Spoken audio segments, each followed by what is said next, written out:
আসসালামু আলাইকুম রহমতুল্লাহি ওয়া বারাকাতুহু।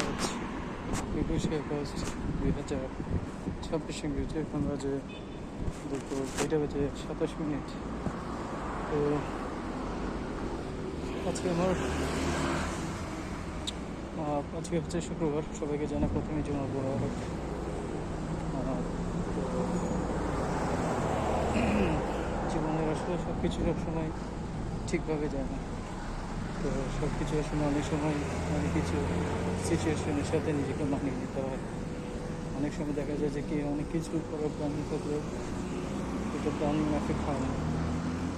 তো আমার জীবনে আসলে আমি ম্যাক্সিমাম টাইমে আমি আমার জিনিসগুলো আমি প্ল্যানিং মাফিক আমি করতে পারিনি। প্ল্যানিংয়ের আগে উল্টোপাল্টা হয়ে গিয়েছে, এরকম শতবার হাজারবার হয়েছে। তো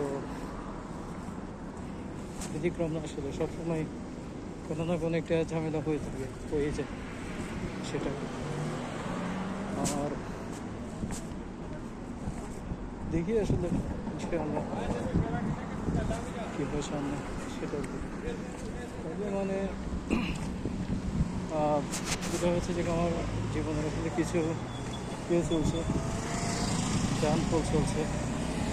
তো আমি জিনিসগুলোকে আসলে সিচুয়েশনকে আসলে কিছুটা ঠিক করতে পারলেও ম্যাক্সিমাম টাইমে আসলে ঠিক করতে পারি না। সব কিছু আমার হাতের বাইরে থেকে লাগছে। অনেক চেষ্টা করার পর আসলে জিনিসটা ওটাই হয় না, মানে ঠিক করতে পারি না আর কি। তো অনেক সময় অনেক কিছুই মানে আমার বিরুদ্ধে চলে যায়, যেমন আজকে চলে গিয়েছিল। আজকে আমি একদমই খারাপ করেছি। তবে অনেক সময় হালকা পাতলা এই সমস্ত জিনিসগুলো দিয়ে আসলে মানুষের জীবনটাকে যে ডিফাইন করতে পারে না, ডিফাইন করা যায় না, সেটা কি আমি প্রথম ওরকম চিন্তা করতাম যে আমি আজকে খারাপ করেছি মানে হচ্ছে আমি সারা জীবনের জন্য খারাপ। এরকম কিছু না, এখন ম্যাচিউর হয়েছে জিনিসগুলো, এখন আগের মতো কল্পনাতে জিনিসগুলো আসে না, অনেক ডিফারেন্ট হয়ে গিয়েছে আগে চাইতে। তো সেটা আর কি হচ্ছে, অনেক জিনিস আছে যেগুলো আসলে আমি মানে কী বলবো, অনেক সময় দেখা যায় যে কি অনেক মানুষ আমার সাথে খারাপ ব্যবহার করে, যেমন আজকেও জিনিসটা আমার সাথে ঘটলো। তো এই মানুষগুলোকে আমি সবসময় অ্যাভয়েড করে চলি। যদি কিছু কিছু মানুষ আছে যাদের সাথে আমাকে বাধ্য হয়ে চলতে হয়, তাদের সাথে জাস্ট কথাবার্তা কথাবার্তা বলেই চলি। পরে বুঝতে পারছি যে আমি তাদেরকে অ্যাভয়েড করছি, যার কারণে দেখা যাচ্ছে কি তারা আরও অনেক বেশি আমার সাথে রাগান্বিত হয়ে যায়। মানে ওদের যে যেটা বিহেভিয়ার আছে সেটা ওরা আমার সাথে বেশি করার চেষ্টা করে, কিন্তু আমি তেমন ওদেরকে পাত্তা দিই না জিনিসগুলো। তো তবে পাত্তা না দেওয়ার কারণে জিনিসটা হয় কি অনেক সময় ওদের কথাগুলো আর বেশি শুনতে হয়। মানে যখন দেখা যাচ্ছে যে আমরা ওদেরকে চান্স দিচ্ছি না, এই জিনিসটা দেখবে হচ্ছে যে কি আমাদের ঊর্ধ্বতন কর্মকর্তা যিনি আছেন ওনাকে যদি কোনো কমপ্লেন দিই উনি সেটা সুরাহা করবেন।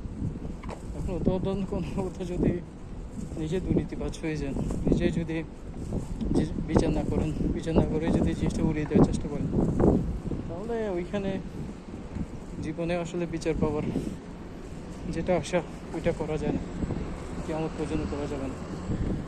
আমার সাথে আসলে হাজারবার হয়েছে এই জিনিসটা, শুধু হাজারবার। আমি অনেক চেষ্টা করেছি ওদের সাথে ইয়ে করার জন্য, মেনটেন করে চেষ্টা করার জন্য, চলার জন্য, কিন্তু জিনিসটা আসলে আমার সাথে হয়নি, যায়নি।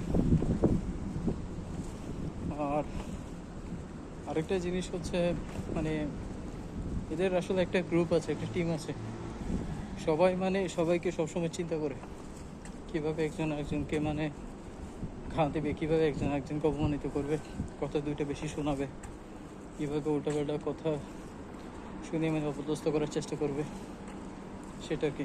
তবে একটা জিনিস আমি দেখেছি, যখন ওদের যেটা গ্রুপ আছে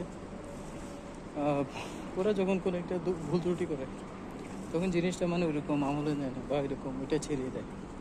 ওই জিনিসটা যখন আমি করে ফেলি তখন ম্যানেজারের সাথে আরও 2-3টা মানুষ একত্রিত হয়ে আমাকে মানে অপদস্থ করার চেষ্টা করে, প্রচুর পরিমাণে চেষ্টা করে।